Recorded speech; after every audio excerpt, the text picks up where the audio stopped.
제가 자주 보는 유튜브 중에서 경제 쪽에서 신뢰가 가는 채널이 박간혜와 박종훈의 지식한방입니다.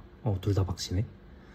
박간혜 채널은 개인이 일본인 부인과 일본 홋카이도에서 생활하면서 전업으로 유튜브를 운영하시는데, 경제 전문 채널이 아님에도 한국에서 찾기 힘든 일본의 경제 지표들을 소개하면서 자신의 생각을 소개합니다. 그런데 그 속에서 가끔은 저도 몰랐던 내용들이 있을 정도로 깊이 있는 내용이 많죠. 박종훈 씨는 해외 경제 기자였던 것 같은데 맞나? 지금은 해외의 정보를 기반으로 한국 경제 정책의 문제점들을 뉴스와는 다른 각도에서 지적하는 게 많이 보여서 좋습니다.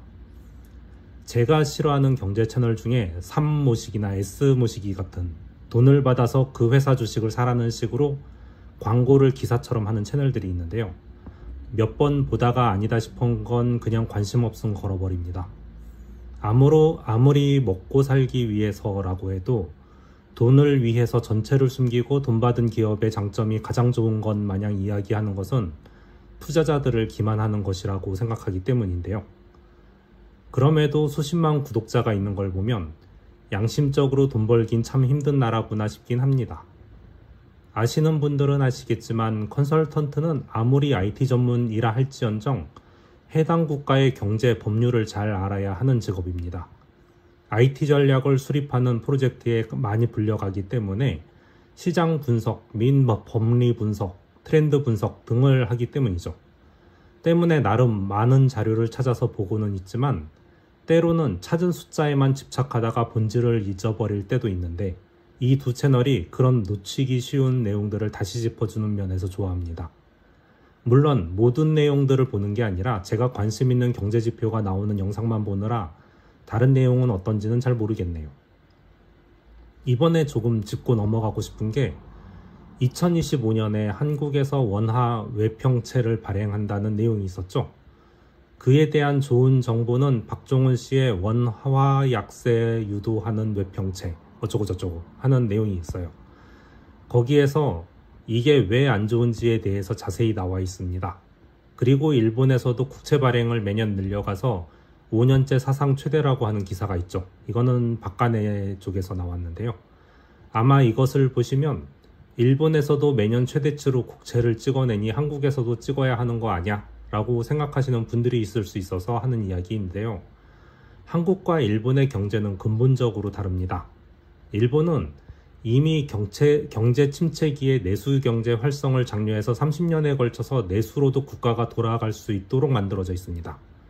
게다가 해외 투자 금액이 전 세계 2위이죠. 1위는 당연히 미국이니 사실상 1위에 가깝죠. 일본의 국채 발행 이유는 내부 의료 및 연금 지출이라고 박간혜에서 말하긴 하지만, 만약 그렇다면 이미 투자한 해외 자본을 조금씩만 회수해도 충분히 커버가 가능합니다. 그럼에도 국채 발행을 하여 엔화 가치를 낮추는 이유는 엔화 가치가 낮으면 일본 국가와 부유층은 오히려 좋거든요. 이미 해외의 공장에서 생산해서 해외에 판매하기 때문에 엔화 가치는 전혀 상관이 없는데, 수익을 일본 엔으로 환산하다 보니 일본 기업 자체로 보면 엔화가 떨어질수록 훨씬 이득인 거거든요. 그렇기 때문에 국채를 발행해서 엔화액세를 유지해도 아무도 뭐라 하지 않는 것입니다. 원래 그 목적으로 했다가 지나치게 떨어졌지만 그래도 올리지 않아도 된다고 판단했다 보니까 이대로 유지를 하고 있는 것 같은데요. 문제는 일본 엔화 가치는 평가절하되어 있기 때문에 외국인들이 대거 매입을 하고 있기 때문에 지속적으로 엔을 찍어내지 않으면 엔화는 가파르게 상승할 겁니다. 그 때문에 공격적으로 찍어서 엔화를 낮추고 있는 거고요. 원화는 그와는 반대로 원화의 힘이 그렇게 크지 않기 때문에 해외 시장의 조그만 변화에도 크게 흔들립니다. 이런 불안한 자산을 외국인이 지속적으로 매수할 리도 없고요. 때문에 원화는 그냥 놔두면 하락하게 될 겁니다. 하지만 윤모시기 때문에 불안한 국가가 돼서 이제는 원화를 거래하지 않는 환전소도 생길 만큼 곤두박질 치고 있는 이 시기에 원화 외평채를 찍어내겠다고 하는 내용이 나오니까 밖에서 바라보는 입장이긴 하나 한국이 앞으로 어떻게 될지 걱정이네요. 한국은 일제강점기 때부터 일본의 법이나 경제구조 등을 많이 가져왔습니다. 많은 노력을 해서 한국에 맞도록 조정은 해왔지만 일본의 경제 상황을 참고해서 한국의 방향을 결정하기엔 지금은 상황이 너무 다르죠. 일본의 1.2억 인구의 소비력은 스타벅스의 세계 최대 매출을 가진 매장이 일본에 있으면서도 캔커피를 하루에 7천만 개를 소비를 하고 있습니다. 한국은 급격하게 줄어드는 인구로 일본처럼 내수 강화 어쩌고 하기엔 숫자가 너무 적어요. 일본의 엔화 약세와 한국의 원화 약세는 개념이 다릅니다. 하지만 정치판이 이런 아사리판인데 이런 내용에 신경을 쓰는 사람이 없는 게 참 답답하네요.